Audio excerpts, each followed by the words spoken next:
রবিবার মানেই ভালো মন্দ কিছু খাওয়া দাওয়া। তো আজকে আমি বানাবো কলা পাতায় মাছের পাতুরি। তো হ্যালো এভরিওয়ান, আমি Krishna, welcome back my mini blog. কেমন আছে সবাই? আশা করি সবাই ভালো আছে। তো আজকে আমি দুপুরে লাঞ্চে বানাবো কলা পাতায় মাছের পাতুরি।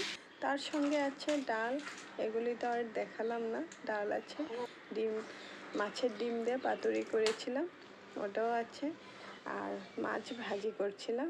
আর এগুলি আর সিম্পলভাবে একটা আমি স্পেশাল কিছু বানালাম। তো ওটা হলো কলা পাতায় মাছের পাতুরি। তো তার জন্য যা যা উপকরণ লাগে আমি দিয়েই দিলাম। তো রবিবার বলতে সবার ছুটি থাকে, কিন্তু আমাদের গৃহিণীদের কোনো ছুটি নাই। এই দিনে আরও বেশি কাজ থাকে। তো কাজ করো, রবিবারে ছুটি নাই গৃহিণীদের।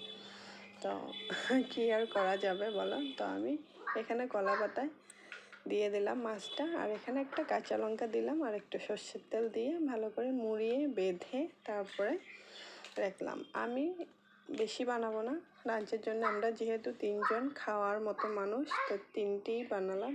তো বাকি ছোট মাছগুলি রাতে বানাবো। তো এখানে আমি কড়াইতে তেল দিয়ে ভেজে তারপরে বানিয়ে নিলাম। তো কেমন হলো একটু বলবে, আর সবাই একে অপরের পাশে থাকবে, আর সবার ভিডিও দেখবে, কমেন্ট করবে, লাইক করবে। তো সবাই ভালো থাকো, সুস্থ থাকো, টাটা।